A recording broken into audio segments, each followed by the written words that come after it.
Hello, je suis super contente de vous retrouver pour ce nouveau tutoriel. Aujourd'hui, on va coudre ensemble la robe Nectarine. Alors ça, c'est une robe dont j'ai rêvé vraiment longtemps. Je voulais une grande fente sur les côtés, mais qui se croise parce qu'évidemment, il y a des choses qu'on n'a pas envie de montrer. Je voulais qu'elle soit longue et surtout, je voulais un décolleté canon en forme de U et que le haut soit doublé. Donc évidemment, on l'a faite. Vous pouvez aussi coudre Nectarine évidemment en débardeur avec ou sans manches. Alors c'est parti, on va partir sur la première étape qui est la préparation du corsage dans l'option sans manches. D'accord? Si vous voulez faire les manches, vous passez à la suite. Donc premièrement, vous allez évidemment découper vos pièces deux fois la pièce devant et deux fois la pièce dos. Donc la pièce devant est à gauche évidemment et la pièce dos est à droite. La première chose que vous allez faire, c'est que vous allez positionner vos devants endroit contre endroit et vous allez évidemment faire la même chose pour les dos. Et on va venir épingler les emmanchures et l'encolure en laissant 5 centimètres au-dessus. On va vous remontrer une fois que c'est fait. Euh, Ça servira évidemment à pouvoir retourner votre pièce parce qu'on n'a pas de manche, donc voilà, il faut fermer les emmanchures. Donc vous allez piquer ici du sous-bras, donc en dessous à l'aisselle en fait, jusqu'à 5 centimètres du haut. Le U, donc le col, enfin l'encolure, je vais y arriver de devant, vous faites la même chose, vous piquez à partir de 5 centimètres de l'épaule. Et puis au niveau du dos, vous faites la même chose, vous piquez à partir du bas, là où elle vient de vous montrer, et au-dessus, vous allez laisser, ici vous pouvez vous permettre de laisser plutôt 2-3 centimètres, disons 3 centimètres. Vous allez voir que c'est suffisant. Donc on pique à la machine à coudre au point droit. Si vous êtes rassuré, vous pouvez mettre un petit zigzag, mais ici on les a toutes faites au point droit. C'est pas là qu'on tire vraiment sur le vêtement, il n'y a absolument aucun problème. Une fois que c'est fait, vous allez pouvoir venir cranter. Alors, c'est pas à 100% obligatoire dans du jersey, mais voilà, par acquis de conscience, on avait envie que ce soit vraiment joli. Et donc, on l'a fait. Vous voyez qu'au niveau du haut des bretelles, ce n'est pas cousu, d'accord? Donc, si à ce stade, vous vous rendez compte, ah zut, je suis remontée jusqu'en haut, eh ben, il faut découdre parce que sinon, vous ne pourrez pas retourner votre pièce. Donc, maintenant, on va venir retourner les pièces et les repasser proprement. Ça va vous donner ceci, vous avez le devant, vous avez le dos et le haut des pièces est toujours non cousu.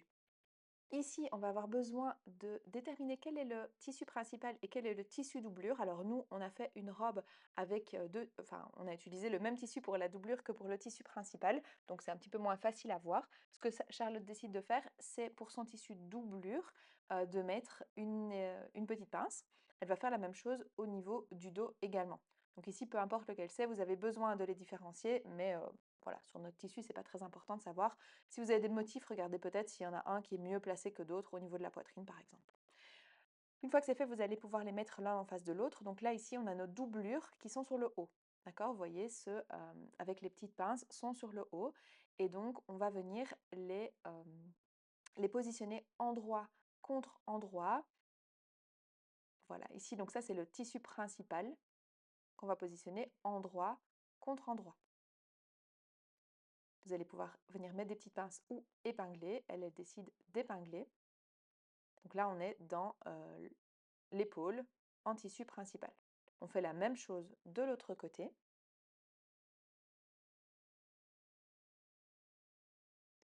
Une fois que c'est fait, vous allez venir piquer à 1 centimètre. Donc on ne s'occupe pour le moment que d'un côté, d'accord? Donc on va piquer à deux endroits et pas à quatre.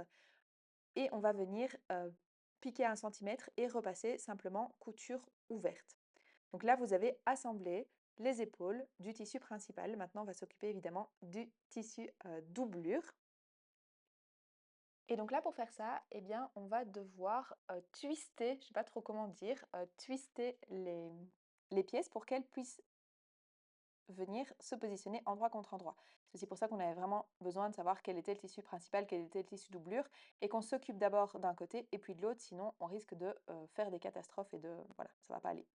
Donc ici, vous venez twister chacun donc dans le même sens. Elle tourne ici vers elle, et elle va les épingler tout simplement, endroit contre endroit, comme tout à l'heure.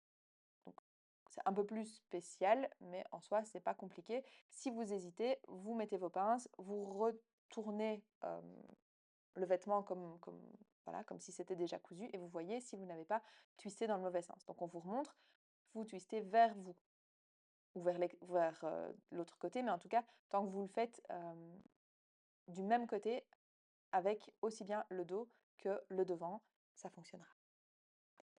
Donc pareil, vous allez venir ensuite piquer à 1 centimètre et écarter les marges de couture au fer. Ça, on vous le montre pas. Chaque fois, c'est des piqûres droites. Vous utilisez évidemment un point droit. On ne va pas passer son temps à tirer sur les épaules. Donc on pique tout simplement et on écarte. Une fois que c'est fait, vous allez pouvoir remettre le vêtement à plat. Vous vous retrouvez avec les épaules, enfin ça commence à ressembler à quelque chose, mais au niveau de vos épaules, eh bien ce n'est pas encore cousu. Donc on va faire quelque chose qui est un petit peu spécial. Vous allez voir, c'est pas du tout compliqué. Il faut juste piquer au bon endroit. Vous allez me dire, oui, c'est un petit peu toute l'histoire de la couture. Donc on va venir sortir les épaules comme ça. Donc on vient retirer pour avoir un petit peu de marge, un petit peu de jeu. Pourquoi? Parce qu'on a envie de venir, enfin, on a besoin de venir coudre, pardon, endroit contre endroit au niveau des 2 ouvertures qui ont été laissées de part et d'autre de l'épaule. Donc ici, on va simplement venir mettre nos tissus endroit contre endroit en faisant correspondre évidemment la petite couture, en écartant les marges de couture, tout ça, tout ça. La chose à laquelle il faut faire attention, c'est à ne pas piquer sur le tissu qui se retrouve à l'intérieur parce qu'on a une sorte de petit boudin comme ça, il faut piquer juste évidemment sur les bonnes épaisseurs et ne pas prendre l'intérieur dans votre piqûre. Mais bon, si vous faites attention, je me fais pas trop de soucis pour vous. Elle préfère le faire d'un côté et puis de l'autre. Donc elle va épingler un côté et le piquer, et puis seulement épingler l'autre côté et le piquer. Techniquement, on peut épingler les 2 et piquer. C'est un peu plus difficile parce qu'on a des épingles des 2 côtés, mais c'est pas interdit, donc ça dépend vraiment de votre confiance en vous ou de votre expérience ou de votre dextérité ou de votre envie de prendre un risque, peu importe. Donc ici, elle va venir, hem faire correspondre les 2 côtés et on pique de nouveau au point droit à 1 centimètre, ce qui vient clôturer en fait, notre épaule. Ici, en fonction de votre taille et surtout du tissu, vous allez peut-être galérer un petit peu avec les épaisseurs et donc n'hésitez pas à prendre un pied de biche, par exemple, un pied de biche pour les zips, qui vous permet d'aller piquer bien, sur le côté, vous voyez? Plutôt qu'un pied de biche classique qui ne permet pas à l'aiguille d'aller vraiment d'un côté ou de l'autre du pied de biche. Voilà, si ça vous pose problème en tout cas à cause des épaisseurs, c'est la solution. Donc elle a pris, cet autre pied de biche donc pour les zips tout simplement. Évidemment, on va faire la même chose de l'autre côté. Une fois que vous avez fait l'autre côté, vous allez venir repasser bien bord à bord. Il faut vraiment, voilà, prenez le temps pour que ce soit joliment repassé. C'est quand même assez important de pouvoir rentrer ici vos marges de couture, pardon, je vais y arriver correctement. Et une fois que c'est fait, donc on a terminé avec l'encolure, on va passer au sous-bras. Les emmanchures sont faites aussi. Pour ça, rien de plus simple. Vous allez prendre votre devant et votre dos. Donc ici, on va commencer par le devant. Et vous allez venir positionner endroit contre le dos. Donc évidemment, le tissu doublure contre le tissu doublure et le tissu principal contre le tissu principal. Donc vous commencez d'un des deux côtés. Voilà. Vous allez pouvoir épingler et vous allez voir que naturellement, vu que les 2 devants et les 2 dos ont été, déjà cousus ensemble, ont été déjà assemblés, eh bien, ils vont se superposer vraiment très, très facilement. Donc ça, c'est très, très, très simple et une fois que c'est fait, vous allez simplement piquer de nouveau au point droit ou si vous n'êtes pas à l'aise, vous avez peur de craquer, vous pouvez ici, le faire au point zigzag. Donc pour vous rendre compte, on est sous le bras. Donc là, on est quand même sur une couture qui va, avoir un tout petit peu plus de pression dessus, beaucoup plus en tout cas qu'au niveau de l'emmanchure et au niveau de l'encolure. Donc un petit point zigzag ou encore mieux un petit point éclair si votre machine le permet, c'est une bonne idée. Je vous épargne tout l'épinglage parce que c'est assez long, mais en gros on va faire la même chose des deux côtés et puis on va venir piquer. Techniquement vous pourriez aussi piquer à la surjeteuse, ici on décide de le faire à la machine à coudre pour pouvoir écarter les marges de couture. Mais à ce stade, alors autant pour l'encolure et l'emmanchure, c'était pas une bonne idée parce que au niveau, enfin ça n'est pas très joli à cause de l'arrondi. Autant ici, il n'y a pas de souci. Faites juste bien attention, on a quand même des arrondis, donc il ne faut pas tirer sur notre tissu, d'accord? La pointe va toujours dépasser parce que si vous deviez dessiner le patron sans marge de couture, vous verriez qu'évidemment la pointe, ça allonge et donc on a toujours plus qu'un centimètre au niveau de la pointe, donc c'est normal qu'elle dépasse. Voilà ce que ça vous donne une fois que c'est fait. Donc ici, comme on vous a montré, on l'a fait à la machine à coudre et donc on a pu écarter les marges de couture, ce qui va faire moins d'épaisseur au niveau des sous-bras. On va venir préparer la pose de la jupe. En attendant, notre corsage sans manches est terminé. On va passer au montage de la version avec manches. Vous allez voir qu'elle est plus simple parce que, voilà, vu qu'on a les manches à poser, on va pouvoir retourner la pièce plus facilement et donc il y a un petit peu moins de chipoterie, même si évidemment il faut préparer la manche. On va positionner les pièces cette fois en dos contre devant et pas les deux devant ensemble et les deux dos ensemble. Donc c'est pas du tout le même montage que pour la version sans manches. Donc première chose que vous allez faire, c'est que vous allez déterminer quel est le tissu principal et quel est le tissu doublure. D'accord? De nouveau ici, on a utilisé le même tissu pour le dos, pardon, pour l'intérieur que pour l'extérieur. Donc voilà, on fait un choix de les positionner, enfin de les positionner comme ça. Ici, ça n'a pas beaucoup d'importance puisque de toute façon, ce sont les mêmes. Donc, par contre, si vous avez des tissus différents, bah forcément, vous allez monter ensemble les tissus doublures et puis ensemble les tissus principaux. Donc, première chose que vous allez faire, on est sur un montage du coup beaucoup plus classique que ce que vous avez vu pour la version sans manches. On va venir positionner un dos sur un devant, endroit contre endroit, et puis on vient piquer au niveau des sous-bras et au niveau des épaules. Donc ça, c'est vraiment très simple.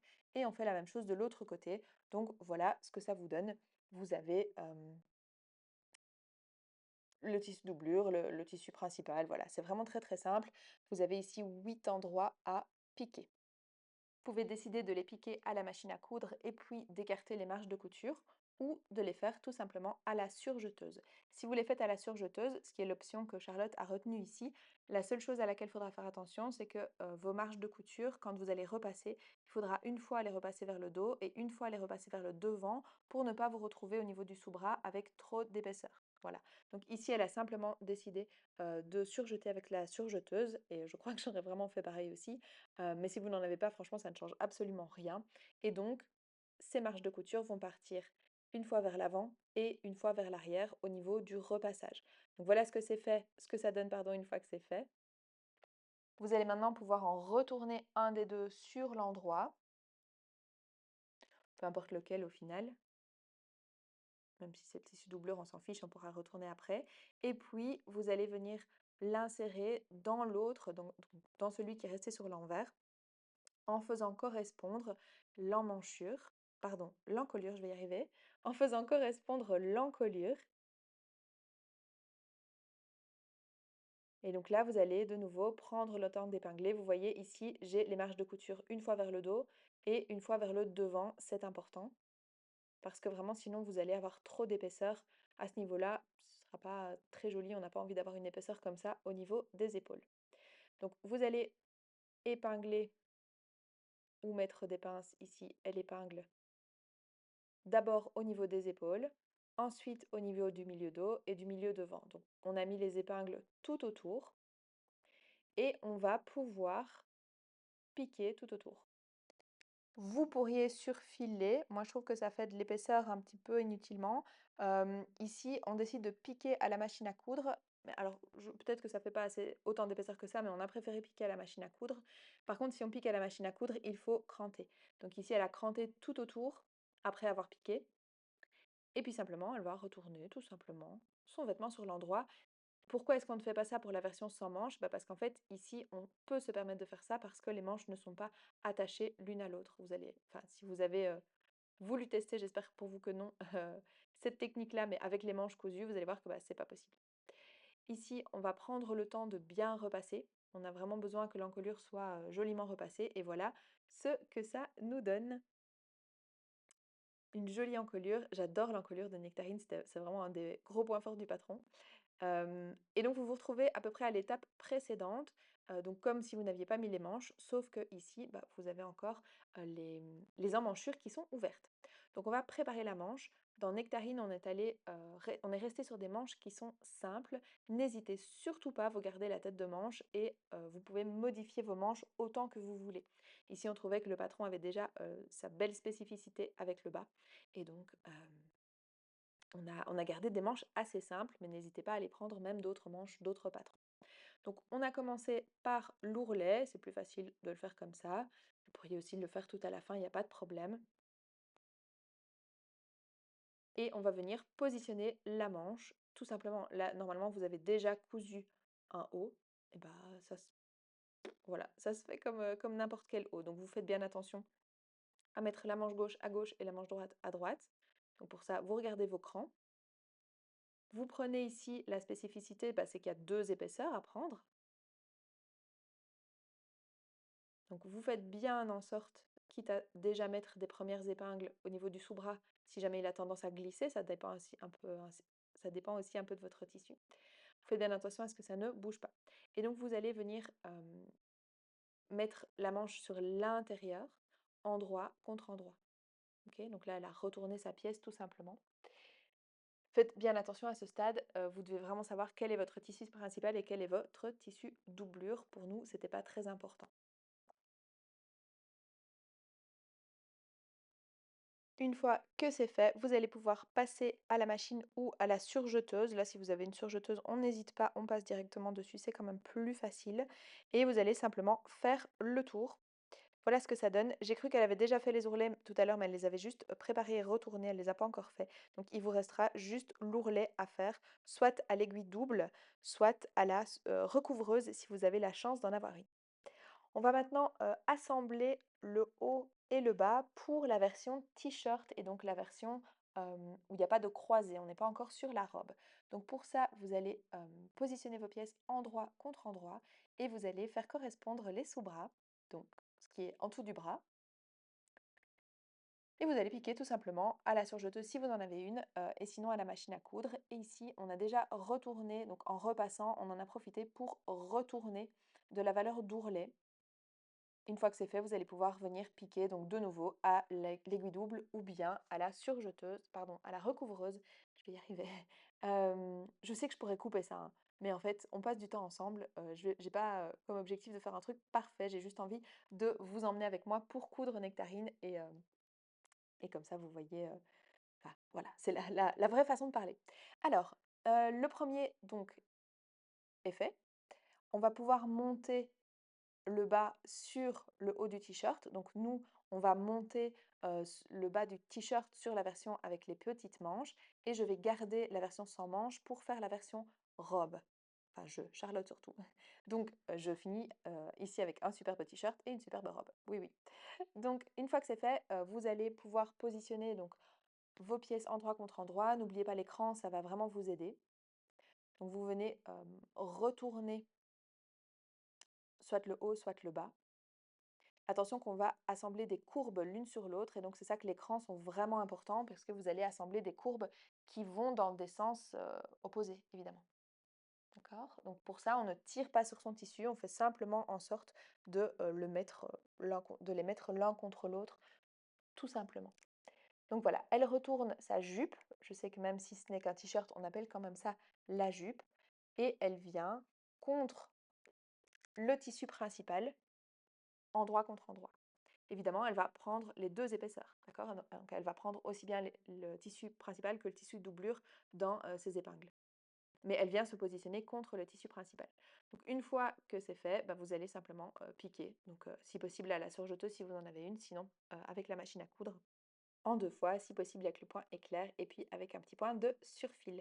On a aussi repassé les marges de couture vers le bas. On va faire les finitions au niveau de l'ourlet, mais maintenant on va passer sur la robe. Donc on vous l'a mise en petit. Donc ici le t-shirt est terminé, hein. On a fait l'ourlet, hop hop hop, c'est fini. On vous l'a mis en petit parce que ce sera beaucoup plus facile à expliquer qu'avec d'énormes pièces, les énormes pièces de cette robe. Le premier point auquel vous devez vraiment, vraiment faire attention, c'est de ne pas vous tromper de pièces, donc de bien noter sur vos pièces, trouver une façon de bien mettre le devant à côté des côtés devant et pareil pour le dos à côté des côtés dos. Comme vous pouvez le voir rien que comme ça, on n'est pas sur, sur les mêmes pièces. D'accord? Donc c'est vraiment très très important de les distinguer. C'est aussi pour ça que les planches de nectarine sont aussi grandes parce que chacune des grandes pièces n'est pas dédoublée. Donc ici, l'endroit est coloré et l'arrière ne l'est pas. Vous voyez? Ce que Charlotte aime bien de faire, c'est d'abord de s'occuper du devant et de les coudre ensemble et puis de s'occuper du dos. Comme ça, il n'y a pas de confusion entre les deux.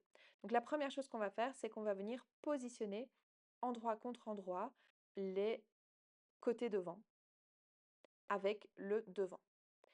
Au-dessus, vous avez des petits crans qui sont numérotés. On ne s'en occupe pas encore. Par contre, on en aura besoin pour pouvoir monter la jupe sur le corsage. Donc monter le bas sur le haut, tout simplement. Donc vous allez venir les positionner endroit contre endroit au niveau des côtés et vous allez piquer simplement avec la surjeteuse ou avec la machine à coudre. Donc ça, c'est la première étape qui est évidemment très facile. Une fois que c'est fait, vous allez repasser les coutures vers l'extérieur, donc vers les côtés. Et donc, une fois que c'est cousu, bah, ça vous donne simplement quelque chose comme ceci. Donc ça, c'est votre pan devant. Vous allez faire la même chose pour le pan dos. Donc, je ne vous remonte pas exactement la même chose, mais voilà. Ici, on les a collés pour que vous puissiez vous rendre compte de ce que vous alliez avoir. Donc là, à ce moment-là, l'écran va devenir important. L'écran va vous permettre de savoir comment poser les pièces sur le haut. Donc voilà les hauts, le 1, le 2. Faites bien attention. Il est normal que, voilà, vous voyez, le 1 et le 2, il est normal, vu le croisé, que la pièce, la jupe devant, finisse sur le dos et que la jupe dos finisse sur le devant. D'accord? Donc le cran ici qu'elle vous montre correspond au sous-bras. C'est pour ça qu'on a mis des numéros. D'habitude, on ne met pas toujours des numéros sur nos crans parce que c'est clair. Mais là, vu le croisé, on s'est dit que des numéros, c'était franchement une bonne idée. On a la même chose sur le dos. Et donc par contre, pour pouvoir positionner ces pièces sur le haut, puisqu'il n'y a pas de couture au niveau des côtés, on va d'abord s'occuper de l'ourlet. Alors là, c'est un peu long, mais c'est très facile. Ce qu'on décide de faire, c'est de surjeter le bord et puis de faire un rempli d'1 centimètre, donc de replier simplement au fer sur 1 centimètre, et puis de faire un point droit, parce qu'en fait, il n'y a pas du tout besoin d'élasticité, donc ça sert à rien de faire autrement. Je vais vous montrer une fois que c'est fini, parce que la pièce est tellement longue que franchement, à la machine, ça ne donnait rien, mais en gros, je répète, vous surfilez si vous avez, ou alors vous surpiquez si vous avez juste une machine à coudre, vous repliez sur 1 centimètre, parce que les ourlets sont ici d'1 centimètre, et vous allez pouvoir piquer simplement donc à 8 millimètres comme un ourlet simple. Voilà ce que ça vous donne une fois que c'est fait. Vous voyez, la pièce est gigantesque, d'où le grand métrage pour cette robe, mais si jamais vous trouvez que c'est trop de métrage et que vous ne voulez pas se croiser, il n'y a pas de souci, j'ai fait une autre vidéo. Je vais vous mettre la description, enfin le lien vers la vidéo, et vous allez pouvoir modifier par vous-même la jupe pour avoir une jupe beaucoup plus classique. Et si vous vous demandez pourquoi on n'a pas fait un double rempli qui aurait pu être plus joli parce qu'on n'aurait pas vu le surjet, bah, en fait dans une matière élastique comme ça, vraiment, ça aurait été la galère. Voilà ce que ça vous donne en plus petit et en plus visible. Maintenant, une fois que votre pièce est faite, donc ça, on est toujours sur le devant, on va venir la positionner sur le devant du corsage, enfin en tout cas autour. On commence par celle-là parce qu'on a envie, nous, d'avoir une version où le devant superpose le dos, d'accord? Donc le croisé se fait avec le devant sur le dos. Vous pourriez aussi le faire à l'inverse, ça fait un peu plus médiéval comme effet. Chacun ses goûts et chacun a une utilité différente de la robe. Mais donc, nous, on conseille de superposer le devant sur le dos, sauf si justement on veut cet effet médiéval. Alors, vous pouvez même aller sur des couleurs différentes au niveau de la jupe, et là, vous aurez vraiment un effet médiéval. Donc, assemblons maintenant la jupe sur le corsage. On va prendre notre corsage sur l'endroit, d'accord? Donc là, c'est pas toujours facile à voir, mais vous êtes sur l'endroit, puisque forcément, nous, notre endroit et notre envers sont les mêmes. En général, c'est ce qu'on prévoit. D'ailleurs, dans le métrage du patron, on n'a pas prévu d'autres tissus pour l'intérieur, ça ne servait pas à grand-chose. Mais sachez que donc vous êtes en train de regarder l'endroit. Et puis, vous allez démarrer avec vos crans. Donc là, n'hésitez pas à regarder sur votre patron, parce que forcément, vous n'avez pas écrit sur votre tissu, bah, vous regardez sur votre patron quel est le cran 1, quel est le cran 2, etc. pour ne pas vous tromper. Et donc, une fois que vous avez trouvé, eh bien, vous allez simplement les assembler. Donc là, on est sur quelque chose d'ultra simple. Vous pouvez utiliser aussi des petites pinces. Charlotte, elle aime beaucoup utiliser des épingles. Euh, Parfois, on a tendance à utiliser plutôt des pinces puisqu'on va passer ensuite à la surjeteuse, mais donc ça, c'est vraiment votre choix. On prend le temps de bien épingler. C'est du jersey, ça risque de roulotter, c'est normal. et il faut évidemment bien prendre en compte nos 3 épaisseurs. Ici, vous allez vérifier, donc le devant va croiser jusqu'au niveau du dos. Donc, en fait, il y a un croisé au niveau du côté. Pourquoi? Parce que quand on s'assied, on n'a pas du tout envie de montrer sa culotte. Voilà tout simplement pourquoi. Et donc, ce croisé permet, quand vous marchez, quand vous dansez, quand vous vous asseyez, eh ben, de ne pas découvrir des parties de votre anatomie que vous n'auriez pas envie de divulguer à tout un chacun. Voilà, voilà. Donc voilà ce que ça donne. On entoure le corsage, mais pas jusqu'au bout, au niveau du dos, jusque on le fait juste au niveau du côté. Pardon, c'était pas ma phrase n'était pas incroyable, mais on le fait, jusqu'à quelques centimètres, dans le dos. C'est toujours très facile à expliquer.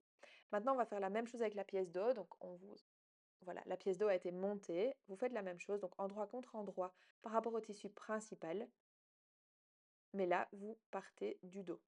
Donc, on a mis le devant et puis le dos pour avoir le devant qui se superpose sur le dos. OK? Si vous voulez l'inverse, vous mettez le dos d'abord et puis le devant.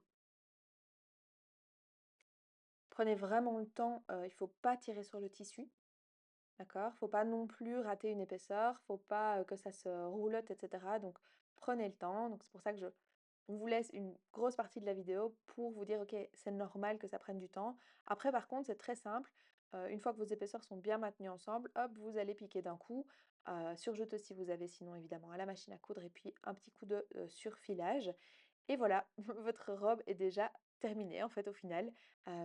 Vous allez repasser correctement vos marges de couture vers le bas, mais voilà à quoi ressemble votre robe. Et donc ici, certes, les ourlets ont été un petit peu longs à faire, mais l'avantage c'est que quand vous arrivez à la fin de la robe, il n'y a pas les ourlets à faire pour la terminer, elle est vraiment terminée. Donc je vous présente ma super robe, je vous présente les robes des filles et le petit sweat de Lilou. Et on se revoit très très bientôt pour la prochaine vidéo qui sera la vidéo du pantalon kaki que je me réjouis de vous présenter. Et n'hésitez pas évidemment à vous abonner, n'hésitez pas à commenter si vous avez la moindre question, on y répondra. Et on se revoit bientôt pour la prochaine vidéo. À bientôt!